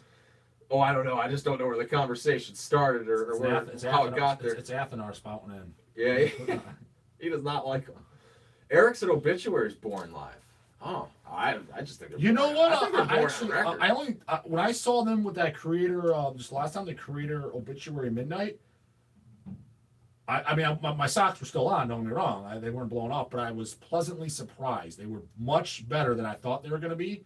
They were. I just honestly thought it was going to be basically four rednecks just standing there, and they had some energy and they were moving around. There was some headbanging, and what I was pleasantly surprised is that the vocals sounded like Obituary. Like, I expected them to sound like total dog shit. I expected them to play a ton of songs I didn't know, which some songs I didn't know, but they played a lot of oldies. So I was actually surprised, because I was like, wow, I expected this to be way, way, way worse. I was like, this is actually way better than I thought it was going to be. Yeah, because because that was the first time second, that I seen them live, and it was told to me though, well, honestly, technically, I have not watched a full Obituary set, because the first time was with R.I.P. Ralph Santora, which when he was in the band, and it was in Norway. Oh, really? Yeah, it was in Norway at a fest. He was just helping out? I don't think he was helping out. I think he was on some records. I don't know. Oh, see, I don't know. My Obituary catalog is a little hazy. I don't know a lot of stuff. But I actually like more than a lot of people think. That's not like watching them. I probably wouldn't be bored if they were playing a lot of songs off Slowly Rot and Cause of Death. Even if they were kind of just standing there, I'd probably be entertained just because I like those albums so much. Yeah. But by Obituary, I actually like a lot of people shocked. Yeah, obviously, like I said, I love the first two. End Complete I liked, but it does get boring. I actually like Back from the Dead too, with the exception of the rap track. And I like that album. Yeah. And I thought, I haven't listened in years, but I remember when it first came out, their first comeback album, full length with Executioner's Song. You know what I'm talking about? Yeah. With that rip around that. I remember putting that, I was like, this is actually pretty good. So I remember, I couldn't name you songs I wouldn't recognize, but I remember being surprised, because I put it out like, this is going to totally suck. I think it was Executioner's Return. Executioner's Return, yeah, that's Executioner's song is Razor. Razor, yeah. Executioner's Return, because they were called initially Executioner. Yes, and that's why I thought that was a cool thing. Oh, Executioner's Return, every time though when I see that and I'm like trying to think back to Obituary's comeback, I always think that's the comeback album. Yeah, it's the second one. There's one before. Frozen in Time. But I think that's, if I'm not mistaken, because to this day I've never heard that one. Frozen in Time? Yeah, correct. I think that's just an EP. I think Executioner's Return is the first full length, because Executioner's Return is a full length. Yeah. I remember when it first came out, we got the LPs and I played it. I was like, oh, it's actually pretty good. And then I listened to it probably about 2 or 3 years ago, and I remember thinking, I was like, this is actually still pretty good. And that was it. I listened to it twice. So I couldn't name you songs or anything, but I actually like more. I think most people like, Jimmy Dog likes the first 2 obituaries, nothing else. It's close, but not quite the truth. I was like, I actually do like. I like a little bit more of that. But now after Execution Return, I don't know anything, and I listen to. I don't think it's their last album. I think it's their second to last. It's one on Relapse Records, and it's not their last one, but I think it's the one before the last, so second to last. I know it's on Relapse Records, and I played it in the shop, and I thought it was fucking terrible. I thought the vocals were terrible. They sounded like a thrash metal band, didn't sound anything like them, and I just thought it was like an actual legitimately bad album. Heavy Metal Magnet said that Prong was boring. That's just like that's not for a band that's got 2 albums that are even still worth around? listening to. Yeah, that's the problem. Because they man, same guys. No, it's just Tommy Victor. What does he do? He's a guitar player and vocalist. He's the guy. But yeah, and that's the so thing. It's the same singer on all of it? Because doesn't his vocals drastically change over the albums too? Yeah. Well, the thing of it is, so the era of Prong that I like is the first 2 albums. Which is what? First album's Primitive Origins. Let's snap your finger, snap your neck. That's the fifth album. Is that like their big? Isn't that like their big hit? That is their big. Is it? Oh, it's okay. And that's not an era that was my introduction. I just remember, I remember just hearing that as a teenager. I remember hearing it as a teenager when I was like, Karen and I was like, I don't really like it, and that was it. Well, it's kind of like groove metal, and then really that was the album that they started introducing well, no, it's not. The album before that was weird. Prove you wrong, but it's like they started doing like that industrial bullshit, and then they really got into it, and then Tommy Victor had the dyed blonde bleach hair, and I was like, I don't even know what he looks like. I can't picture. Just has long hair. He looks like a regular dude at this point. What year they start then? Like, what's your first album? Is he in the 80s or? Yeah. It is 80s? The demo was 86, so I think Primitive Origins 87.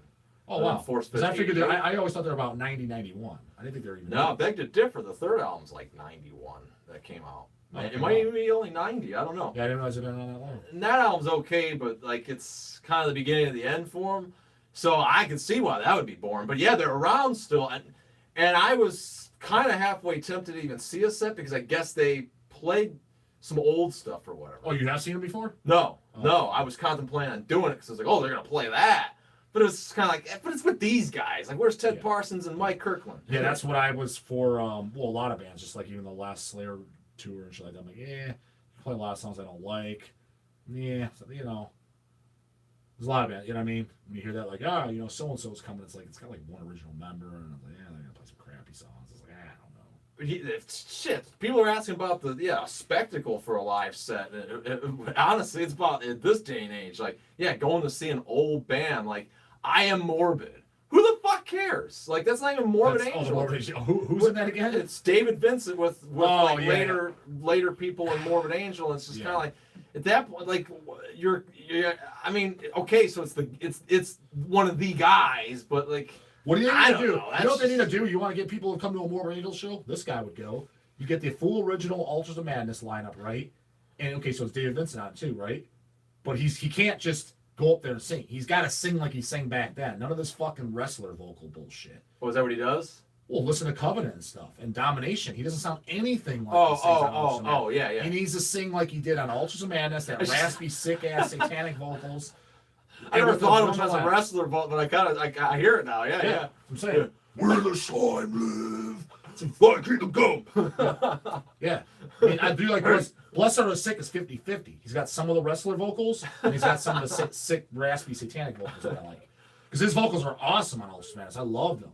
And he only does half those on Blessed and half the wrestler shit. I know I like Covenant. I think Covenant's a good album, but I was like, why did he change it? His vocals kind of suck. I mean, they don't suck, but I was like, that was one of the awesome parts of Altars of Madness. Everybody says, Trey and fucking, Petey. That's it. It's like, well, there's other good things about it too. So listen to them sick ass vocals. Listen to those, it's like there's other good shit about. But so that's part of it. Was like, so I did like Covenant. Now Domination, I didn't really care for. I actually re-listened to it a couple months ago again. Re-listened to it. I'm like, I will say this is like, it's better than I remember, but I don't dig it. I like more. Blue Drum Torso said Morbid Hogan. Yeah, exactly. Yeah, Morbid Hogan. That's what I say. So I wanted, yeah. So, but that's what if Morbid Angel said we got all original members from Ultras of Madness, and I don't know what the fuck, I can't think of his name. David Vincent. Yeah, David Vincent's gonna sing like he did, just like he did on Ultras of Madness. He's been rehearsing for months. He got that smoker's voice back. That's what he said. What he said, like when they changed, they asked. Yeah. He says because I quit smoking. I was like, wouldn't it be the other way around? The Covenant vocals sound like the Well, smoker's still voice. do it, asshole. Yeah. Smoking wasn't the way that you achieved that. No, vocal. I guess that's why he said his vocals changed. That's what his reason was. Like, I don't know about that, dude. But anyway, so if they were to do a tour, we're doing all of Ultras of Madness, and David singing just the way he did on that album, I'd go to that, and I bet you a lot of people would. But more, what is it called? Mr. Morbid? What is it called? I Am Morbid. I Am Morbid, with a bunch of ham and eggers that you don't even know who they are. Well, you do because they're Who's in it? Well, There I don't. you go. Well, no, because me not being able to say who they are is because I don't care about anything about Morbid. I don't know. It just sounds like they're gonna go up there and play a bunch of songs. But no, it was guy. But doing a bunch I think of the drummer, leapfrog and grab ass on stage. I It's think just the like, I'm drummer not was into on this. some of those Morbid Angel albums that Pete Sandoval wasn't on. Okay. So it has. It's a little bit better than some of the stuff. Prong comes back to mind. Like, why would I want to go see him without Mike Kirkland? Prong is a great example of we're going to play force fed. Great. Where's Mike Kirkland? Why does that matter? Because Mike Kirkland did vocals on some of those tracks. They were a dual fucking vocal band. You lost one of the vocalists. I mean, that's pretty relevant there. Yeah, I was gonna like what I did like when Carcass played here a couple of years ago, which I still enjoyed. But I will say it was still just, I was like, it would have been so awesome. Which I know why he's not playing drums. Would have been awesome if Ken was on drums, because it was still Jeff Walker and Bill Steer playing. So that was still really cool to see. Yeah. But because obviously the original members is Bill, Ken, and Jeff. But it was still Jeff and Bill. But if Ken was on drums, that'd be awesome. But the guy had a fucking brain tumor, was in a coma. Like, I understand why he's not, but I can see, like, usually I'm like, it's mostly original guys, but there is exceptions to where it's like that would have been really, really cool if it was just all three of them. A lot of people are saying, well, maybe not a lot, but Justin said it, that, Venom Inc. is far better live than Venom. And I agree. That Venom Inc., I saw them once. They were fucking great. That's why I brought it up. I knew you were. Yeah, they were awesome. They sounded good. And I went there and I'm like, somebody told me about the show and I'm like, I got nothing going on. It's a Friday. I guess I'll go. And I was like, this is going to suck. And I was actually, wow, this is really good. They did all good songs. Demolition or whoever sings for him. Demolition. Yeah, he's his vocals were very reminiscent of Kronos. Their image was cool. I thought they were great. I was very pleasantly surprised. I was very, very surprised. I thought for sure, I'm like, great, I'm going to go see fucking basically a Venom cover band.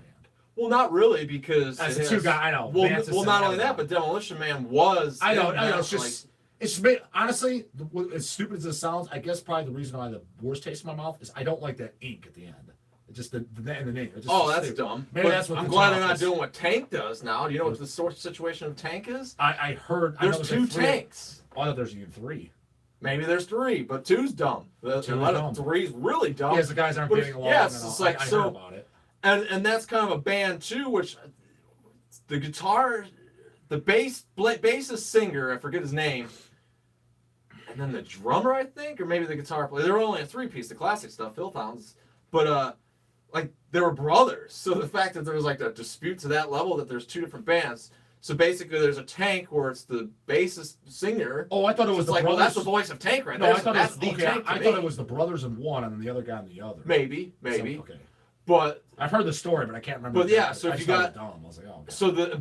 So basically, the sub-tier Tank is the vocalist, the voice of it, of all the classic stuff, and then like the Tank is the half-ass version. It's the Venom Inc. of the situation, and not even nearly as qualified as Venom Inc. is to the Venom situation, and it's just stupid. And it's confusing as fuck. Like, what are they going to do? And are those knobs really going to release an album? And who's going to care? Just anyone care. Yeah. Dude, have you heard those? Like, have you heard later Tank? It's awful. I don't even like some of the, like... Yeah. Put it this way, the third album is... This Means War? I think that is the third. It's not bad, but I'm like, this is the beginning of the end. I was for sure. First two is where it's at for me. Yeah. And then, so fourth album up for sure I didn't like. I'm like, so honestly, what would be cool to me if it was, all original guys that we're playing only songs off the first 2 albums. They're doing like a tour of that. It's like, oh fuck, I would definitely go to that. I would absolutely go to that. Yeah. First 2 albums only, all original guys. I was like, you come to Cleveland, I will definitely go to that. One tank. We're announcing the tank's back. There's only one of us. It's gonna sound like you wanted it to sound. So all those guys just whatever, just swallow your pride. I don't know what happened. Just get it together. I would definitely go to that. Realize your albums have sucked for 30 years and just play the good ones and do that. I'd be there. Justin wants to know if you have heard the leaked single of Deicide's new album. Excommunicated, yeah, I thought it was good. Did you agree with Thomas from Redefining? We're talking about that, which actually, by the way, so I've heard it too and I enjoyed it, and as I've never really talked about some of those later albums with Ralph Santola. What is his last name again? Santora or Santola? Vinyl Remains guy. Okay. That's what I've heard him as. Actually, he was only live for a year in Vinyl Remains, but he kind of looks like that guy. But anyway, the solo, there's too much solos and stuff, and they're like too emotional and all that, and like, that's like not the Hoffman Brothers style where like they don't suck. Well, it's funny you say that because I never thought of any of that, but the first person that brought it up was not on those albums either, and I never thought of it until he said it was Evil Dave. Right. He said that for Scars of the Crucifix, which was the last album that Hoffman Brothers were on. Oh. He said that for like the title track. It just sounded like a happy harmony, like just like my skin crawled solos, and I'm like, I don't agree, but when I went back and listened to them here, I was like, I could see where you're kind of coming from. That I guess so they are kind of a lot more. I guess a better word is they're more melodic than normal. But that wasn't that was a laugh Hoffman. I think that was great. So I'm thinking of like but I never thought of that. But what you're getting at with those other ones, the Santora Ralphie albums, we'll just call them Ralphie albums. Okay. On the Ralphie albums, that was in the back of my mind, so I kind of did hear that because when it was pointing out Scars, I'm like, this is probably. I was like, I'm sure Evil Dave won't like this. That's what I'm thinking. But I'm like, I like them. I mean, it doesn't suck. It was just kind of like. It was a little too in the vein of Guitar God, where like when the Hoffman Brothers were in the band, maybe just it had more of the hook kind of riff. Maybe just on Stench of Redemption, which was the first one, which I'll admit that album I actually didn't like it at first. It took me a few listens. To this day, I do like it, but there's one song I don't like on there. I believe it's called. I think it's the song Desecration. There's a song called Desecration. I'm pretty sure it's that song. I'm like, that's kind of a boring song. Yeah. It's like track 3 or 4. Other than that, I like the album as a whole. It's definitely not my favorite Deicide, not even one of my top 3 favorites, but I do like it. But after that, I actually like some of the other ones later, like To Hell with God and In the Minds of Evil. I thought were better. To lay it to rest, I think that yes, the new track is really good, and what I did like about it. Oh, you liked the Excommunicated? Yeah. And it kind of had, because it was kind of back to that Deicide style. Like what I think is the greatness of it was kind of the Hoffman Brothers writing. Is like it had like those hooky, very aggressive. Which is weird, but you kind of overheard. Like I'm telling you right now, that's why I liked the last 2 before this. In the Minds of Evil and To Hell with God. You should really sit there and listen to them. If you think that, you should really give them a few listens, not just one listen, because.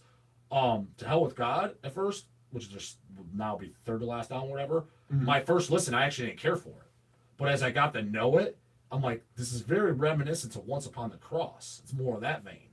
For whatever reason, the first 1 or 2 listens, I didn't have that thing. I was like, it's kind of like, even like the triggers kind of stood out to me, but now I'm like, it's kind of like Once Upon the Cross. Mm. Yeah. And so was the last one. That's I tell everyone I like the last 2 albums a lot because they had some like the album Tooled Up to His Part, I didn't like that album. That was a fucking snooze fest.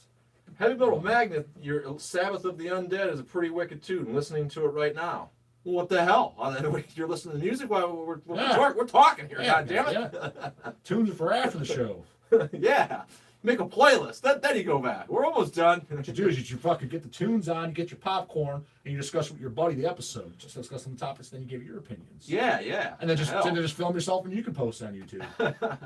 There you go. Reaction videos. Yeah, Hellcast reaction videos. So we'll start that. I'm bored. It looks like shit. Let's put on the Sabbath of the Undead.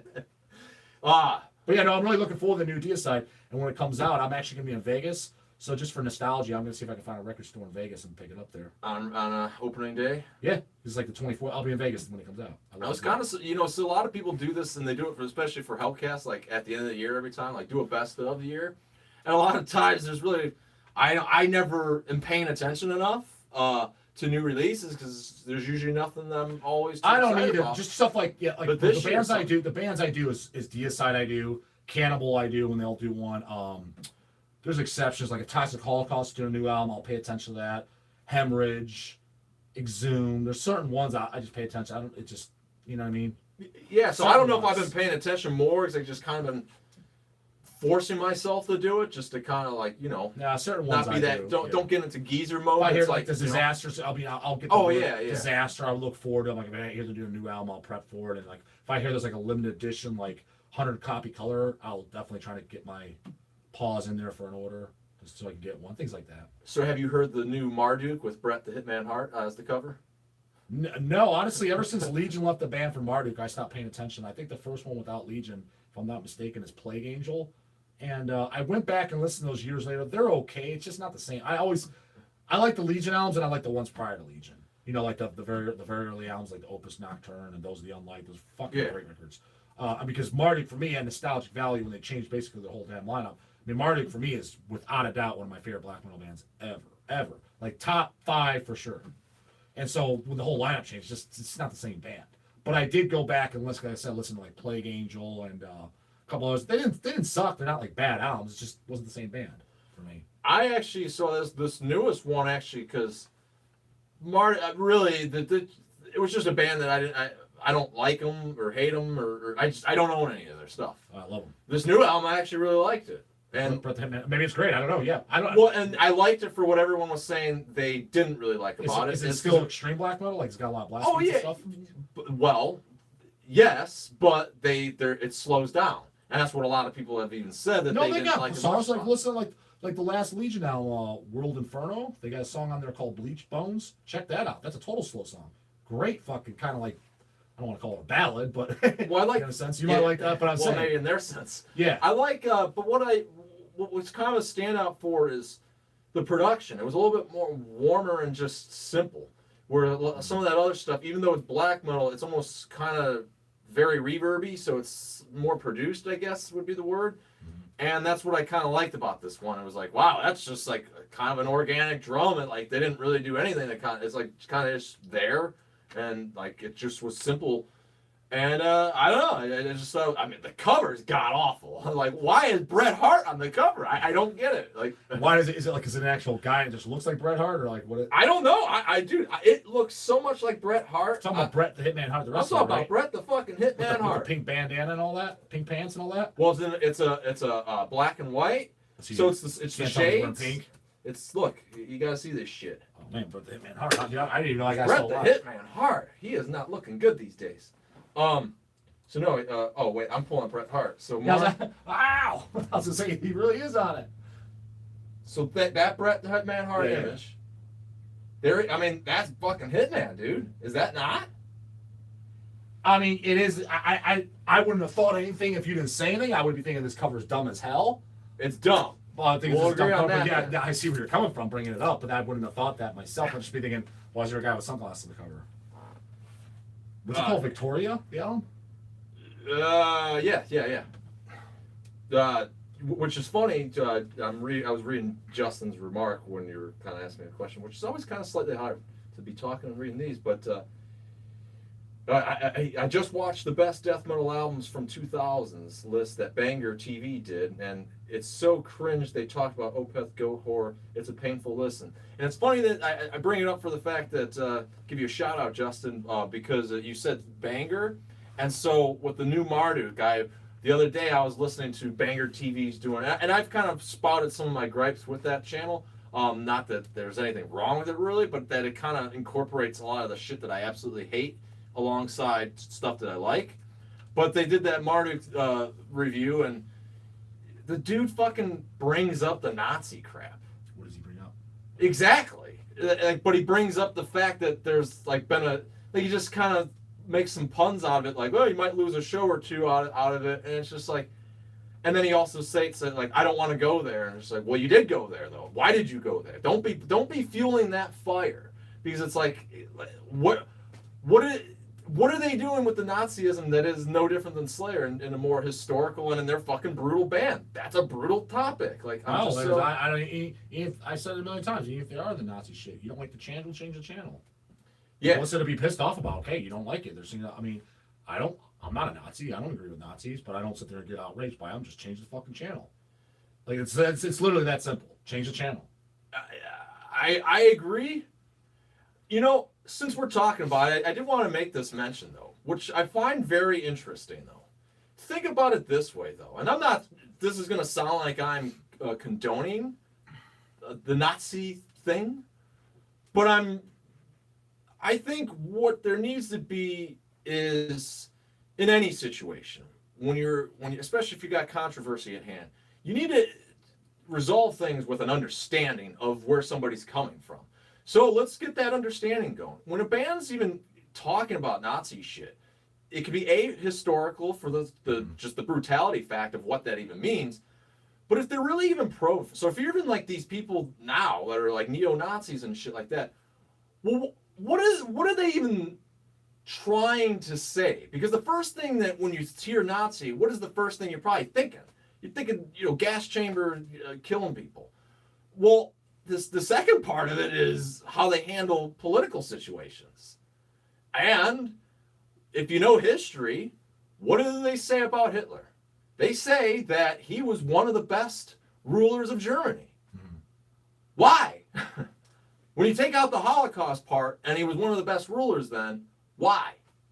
And how did one country, you get so far in a war if they didn't have, so the point I'm getting at is not condoning it, but if you were to try to put some rationale and dissect it, okay, so they had all this shit, but what were some of the good that they had then? In a political sense, and maybe that's what some of the people here now, 70 some years later, in a neo-Nazi situation, maybe they're not saying, hey, let's find Jews in America or anywhere and kill them. Maybe they're saying, let's learn from what this asshole did, from the good that he had. That's possible. I mean, that's just all I'm saying. Yeah, that's possibly how all the ones I've ever met. Like, it seems like every racist and person I've ever met is just an ignorant dumbass. And not because they have a belief that I don't. I can accept that. It's just because literally, like, not with that set aside, you could just tell they're not a very intelligent person. Like, basically a step away from sticking their tongue in an electrical socket. Like, just a full-blown Yeah.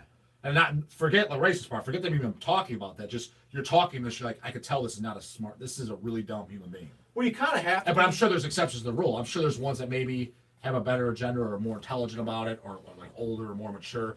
But all the ones I've ever met, I can honestly say are complete dumbass hillbillies. Well, and that you kind of have to be racist because your situation of just hating somebody for whatever for color, exactly. It's just that's not a way to that's not understanding. Well, the thing is too, not to sound like thing is not that any age demographic would have a right, but think about it. Anybody even like our age or especially younger, you have no reason to. You really don't. It's just like your reasonings are not going to be a good one. I'm not saying that there is a good reason to hate a race, but what I'm saying is back, like if you're like, it was more like, if you got an 80-year-old man, it's a little more understanding because that's kind of like they're almost taught that from birth. And that's almost like it was just, that's just the way things were. So for him just to carry on with his life, and it's always been like that in times it changed, I'm not saying it's right, but I can at least understand it more. As opposed to some dumbass 20-year-old who's lives in Strongsville and there's basically 10 blacks in the entire fucking city. It's like, dude, you have no reason to be upset and hating these people. You know nothing about them. You don't you don't know your ass from the hole in the ground. You're a fucking ignorant dumbass just that he's not liking them because of the color of his skin. You're honestly stupid. Well, you're wearing a White Death shirt. You know, they're the Finnish band that. What? It's death to white light religions. God damn it! That's why I keep saying that. Well, it's the Finnish Sniper. Not, but I'm just saying. Well, the way I take it is death to white religions. Yeah, but anyway, they get shit I think have gotten shit to from these PC nerds. But again, it's just like, here's a Finnish band. Then how if you've been to Finland, like what are they hating? Here's even better. Nothing Let's but, just say this. I don't even need to justify anything. Let's just say they are racist. I like the tunes. I don't give a fuck. See, I can separate things. I like the band Vaginal Jesus. I'm not racist. I thought that was pretty good grindcore. I know how to take a joke. I know how to separate things. I know how to not be influenced by other people's opinions. I thought it was a good satanic sounding black metal band. Is the guy racist? I don't know. Do you care what he likes on his pizza too? Care what kind of cereal he eats in the morning? I don't care. I like his music. I could do that. That's what mature adults do. They don't get upset and say, "Oh, he doesn't like him." I don't give a fuck who you like and who you don't like. Well, I mean, I get it though that maybe you're of a demographic that is targeted in the racism thing, and much like no, I don't, because much like if you're have an old black band star kill crackers, I'd still if it was good tunes, I'd buy it. But as white people, we're not exactly subjected to the struggles that black people may be. Because it's just how it is, in some, if you're living in the ghetto or something, as suburban white boys, we don't understand that. So, you don't have that, you don't relate to that situation. Yes, so much okay, I'll throw this out there. Yes, nobody likes to bring this up, but let's just throw it out. They have their struggles. What about the white boy that gets thrown into the ghetto? Think he's not going to have it hard? He's going to have it harder than they are. He's going to sure get picked on. Yeah, but you're not a white boy that was ever thrown in a ghetto. No. But that white boy, no matter what he says, he's still not allowed to say it. But they are about him. Yeah, I mean, there's a lot of double standard there. Just saying. I know what you're saying. I think that it always comes down to nobody's trying to understand about it. They just want to get all up in arms about it. And so I'm trying to understand why the hell Bret the Hitman Hart is on the cover of the new Marduk, although a good album, and then why somebody would go and do you think I like the Bret the Hitman Hart album? Based on what you know I like, do you think I like it? Well, because you like Marduk for what you said and seeing the reactions of other people saying they liked the album, but they thought it was less totally secure because of that. Okay. Which back to the bang, that's what the banger guy said too. When he wasn't making the dumb Nazis, to put that to rest, like it was just uncalled for. Like it was like, God damn it, guys! Like you're on a big enough platform where if you're going to approach that, now you're going to stir up some stupidity shit, and it's precisely the problem. Well, with social media stuff, that's exactly. Well, no, but that's what they're trying to do is get views and hits to stir shit up. But I'm so sick of that because look at it, look at this. So we're no banger TV, but look at all these people in this live chat. They're excited that we're talking about metal. They get it too. They're like us. Wanting to talk about records and talk about the good of it. Say that Bret the Hitman Hart's on the cover of it, ha ha ha ha, and then get to what is the album. Did somebody else say that, or you came up with that? I don't know, but I'll take it if I pointed that out. But nonetheless, I'm just saying, like, there's slight controversy. Do you think what's the guy's name? In Morgan. Do you think Morgan from Marduk, if we said, hey, your cover looks like Bret the Hitman Hart, like, do you think he's going to like to hear that? He's probably going to kind of be upset. Over there, he might be like, who's that? Maybe, but still, he might kind of like think, well, fuck this guy's making a goof of my shit, and especially in a black metal band. Well, he's another one. He's part of the problem, too, just like I said. Hey, I'm the type of person I've always said, right is right, wrong is wrong. I don't care who you are. I don't care whose crotch you're yanked out of. Right is right, wrong is wrong. But the point what I'm saying is that if he's gonna get all up in arms because I have an opinion. Because about his cover, it's like you can't take a joke, dude. It kind of looks like Bret. Well, I'm not saying he did. No. And maybe he would. But if he would be all upset about that, it's like you're just as much of a problem with these people that get all outraged with this Nazi shit. You're just as bad because you're getting outraged over something that there's nothing to get outraged for. I'm just making an accusation. When I saw it, it looked like Bret Hart, and I was just saying, what was the theory behind this cover? Like, what's supposed to be? That was my impression. Exactly. What's wrong with that? And that's an example of controversy, a negative review in sense, something more than it was great or it sucked, more thought-provoked opinion, and that's the point. In a social media sense then, because what is social media taking the place of? It's taking the place of human interaction. And you wouldn't sit there and say something about you wouldn't say to Morgan's face, you're a fucking Nazi. You would not draw that up to his face. So the fact that you would do it over social media means you're a fucking pussy and you're misusing brilliant technology. Brilliant. I mean, it's amazing. They're safe in their own home, and they're not. Yeah. They're not going to answer to it. But it's like it's so stupid. And realistically, what's funny is like think about it in this sense. Like this is kind of alien metal crazy thoughts of Reaper here, but it's an in-depth thought nonetheless. Cloud, like, so what is a thing in the world now? What is the technology? Cloud-based storage. Where does that go? Like the information goes into a database in some sort of tangible way somewhere. So the point I'm getting at is the cloud, so to speak, exists. How does it exist? I don't know. And so this world of technology is kind of sort of another world beyond our own that all these typewriter tough guys are really existing in outside of themselves but existing in an asshole you would never even want to represent. If you were to look back at how you represented yourself in the let's call it cyberspace. They want to represent themselves, not the real. Yeah, why would you want to represent yourself as a dipshit in cyberspace? Is the same way. Well, it's like like I said, because they have the safety that they're not going to have like I said, not that I'm some celebrity or anything by any stretch of the imagination. I'm not, but with the companies like that, I've heard lots of shit negatively said about the company over the years, right? From people that I haven't met and people that I have met, known and local guys and non-local. Not once have I ever had somebody come up to my face and say something. Right. Ever. Right. Not once. I'm not intimidating looking, but I've had people say that even in person. Well, you say that's the worst I've ever had. Okay, Eric and Chase said the same thing. I mean, those guys aren't breaking any muscle records either. Nobody's ever said shit to them either. Nothing. No. Never. No, I get if I'm ever recognized in any event, I get nothing but a handshake and they either say something polite, good or nothing. Yeah, great compliments. Yeah.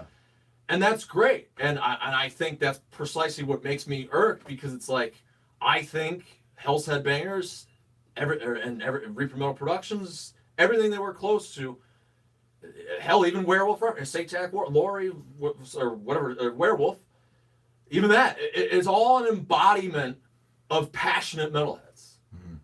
And the fact that someone would do that, would go to great lengths to cash in on a what the fuck is the word? Not conspiracy, controversy, and blow something out of proportion. Really, in some ways, to things I don't even want to bring up, blow things out of proportion for the sake of bringing in a crowd. Clickbait is bullshit. Because for one, here's the other thing about it. Clickbait. Let's call it for that. To get clicks, to get people to go there. There is a big thing such as this is the wrong crowd. It doesn't matter. It's also to the sense, I'm going to use YouTube for an example. If you wanted to have a successful YouTube channel, the average Joe Blow thinks that I'm going to go on YouTube, I'm going to create content, I'm going to let them put ads on it, and I'm going to hopefully get 1 million views and ad revenue. All right. Get that massage going because the money's going to be kicking in. Well, it's not because you get shit. But that's precisely not the point.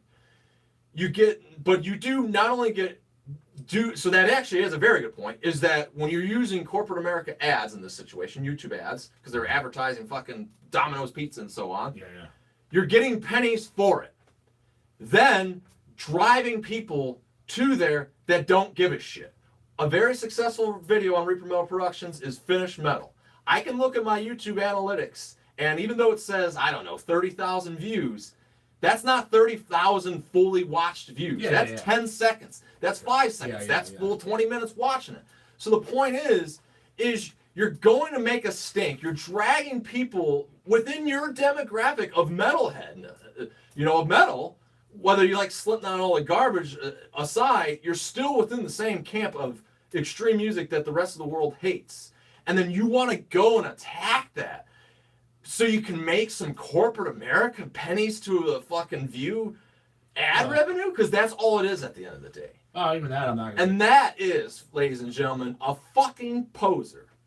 That's what it is in this one. Well, it's the same thing as basically the which I always try to encourage people not to watch and listen to. Is like it's like the radio or just the news. Yeah. If they're just creating shit and just looking for drama. I mean, you know. So I mean, I guess these YouTube guys, you know, everybody's got their own approach of doing things, I guess, but it wouldn't be mine. No, because here you are, you talk about records you like, you're talking about the new Deicide, you're telling them fuck off, White Death, whatever their agenda is. I like their music, you know, and people obviously know and agree with that.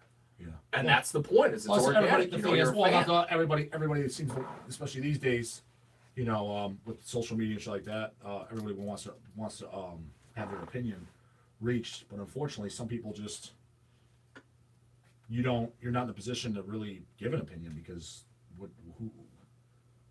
who are you on the topic? You know what I mean? Get some experience under your belt. Yeah. Like, listen, like, I mean, my experience, I'm not talking about, like, you know, some guy making money or anything like that. I'm talking about, like, for example, if you're going to talk about music shit, I mean, if you just got into this 6 months ago, if you're the 15-year-old, you probably don't have much. Who's going to care what you have to say? Honestly, why would you? You've been listening to this for 30 years. Oh, wow. He probably got some knowledge under his belt. It means he knows some cool albums I haven't heard or shit to check out. You know, he's a reason to listen to him. Yeah. Not everybody has a voice yet. Put some passion and thought into something for years and years on end. I think you have more of a voice, and that's what people are going to want to listen to in anything, you know. I agree. Or I mean, there is ways to be entertained. I mean, there's shit I've watched on YouTube that is somebody I don't even know who the hell they are. Yeah, well, if it's entertainment. Best example I could get is if you're trying to get rich, are you going to fucking go ask a fucking bum? Or are you going to ask a guy that's rich how to get there? You know what I'm saying? You know, I'm not going to ask some broke motherfucker if I'm trying to get rich. I'm going to ask a guy that's already rich how to get rich, right? Same fucking thing. Now, the broke bum, he can give you an opinion about it, how he thinks. You're not really qualified for you're broke, dude. You live on the side of the fucking road. Yeah, but I think that's what these media sites that we don't like, and I'm not going to lump bang. I don't want anyone to confuse it. I'm saying bangers like that. I was more so letting out my frustrations to a different big publicity site that I absolutely despise. No, I'm just saying, all that aside, it's just, regardless of who this band, I don't even know who the fuck that is everybody has an opinion now. All you gotta do is differentiate. Is like, I think people get outraged, kind of like what you're saying, because they're taking it all too serious. You gotta remember, for every topic, there's only a handful of select individuals you should be taking any of their opinion or saying whatsoever, because they're the qualified ones. Yeah.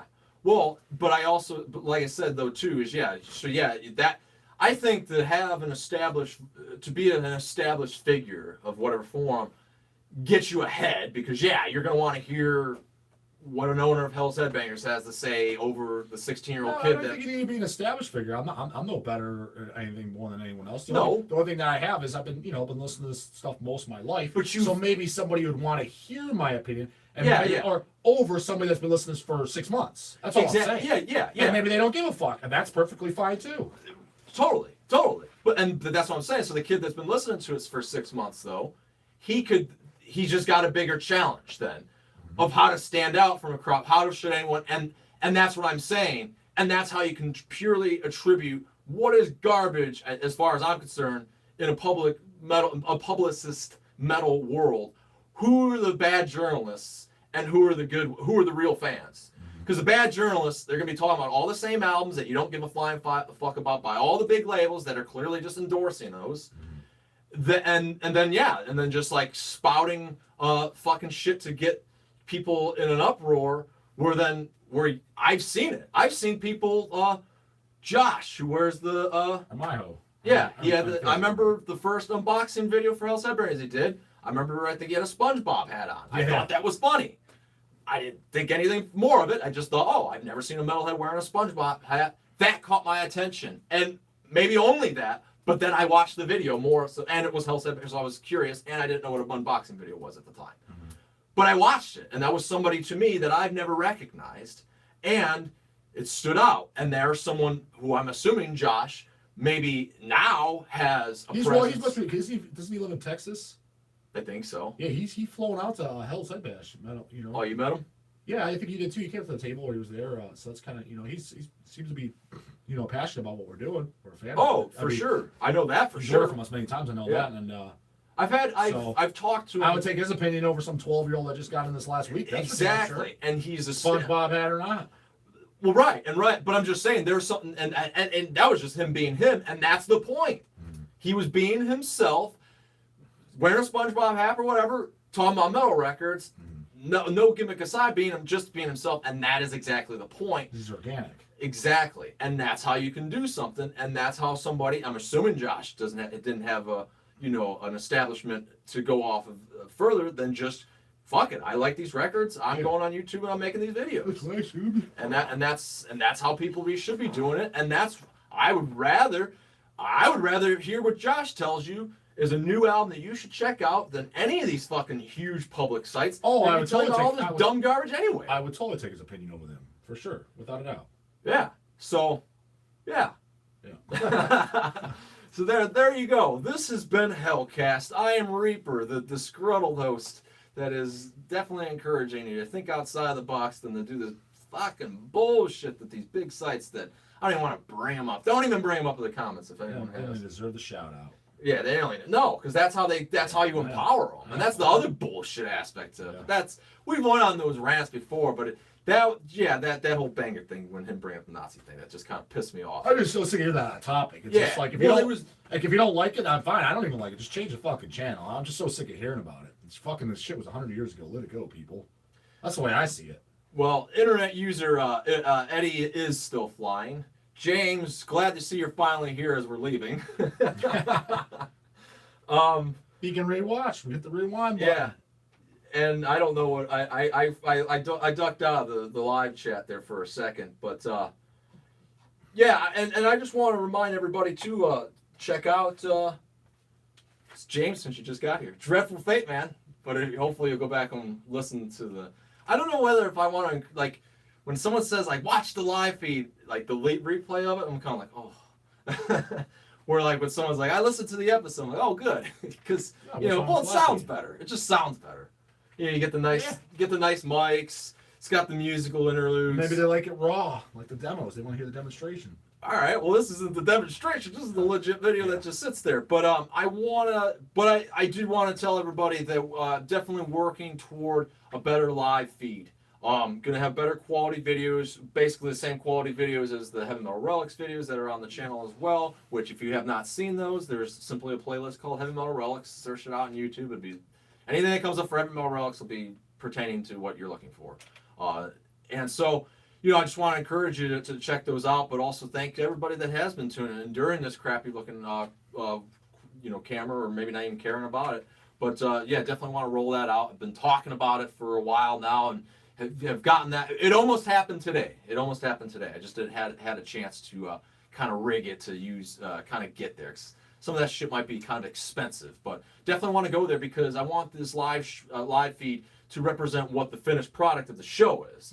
It does have musical interludes and stuff like that, and especially if we're talking about Dreadful Fate, I don't want to just like show you this glare of a picture of it. I would rather like I could cut to it and show you, or like when I'm talking about Bret the Hitman Hart, you don't have to lean over. We're gonna just have a screen. Yeah. So cool shit like that. So we're gonna get that set up. So definitely be excited about that. So it'll all kind of put all the bells and whistles into one place. But Dreadful Fate, definitely check them out. Newer band that I just heard and an album that just stuck out for me. I don't know what 2018's been doing, but it seems to be a strong year for newer releases, and I don't think this is one of them.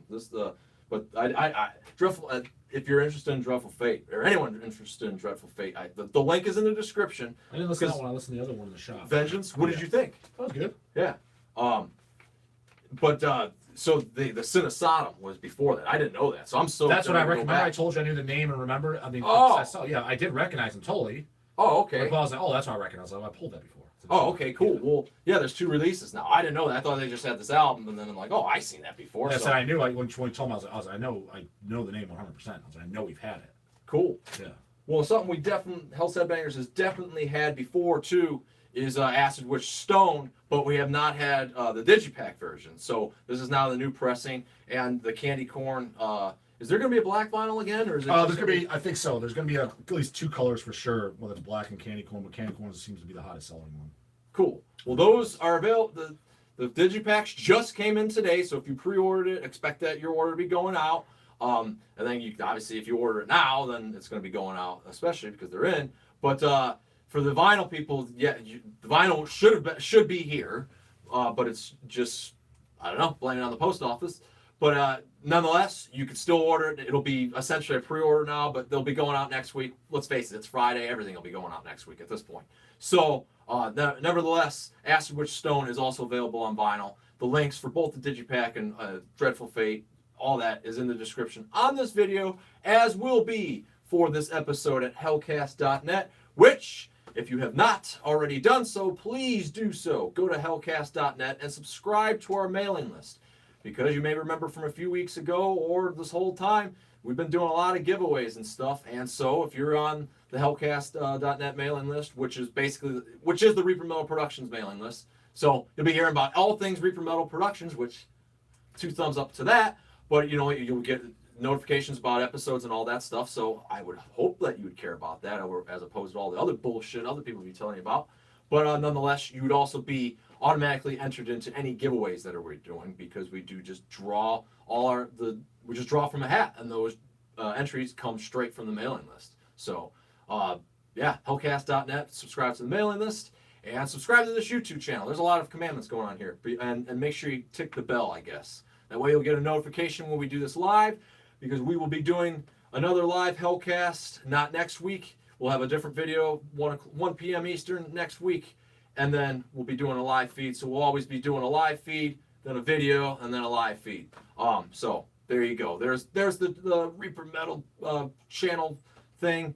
Hells Headbangers releases. I think I got all my plugs out of the way. hellsheadbangers.com, of course. Go there and show your support by grabbing something rather than anything else. That's how this keeps going. So, wow, that was a lot to say. So at any rate, this has been Hellcast. I am Reaper. We will talk to you next time.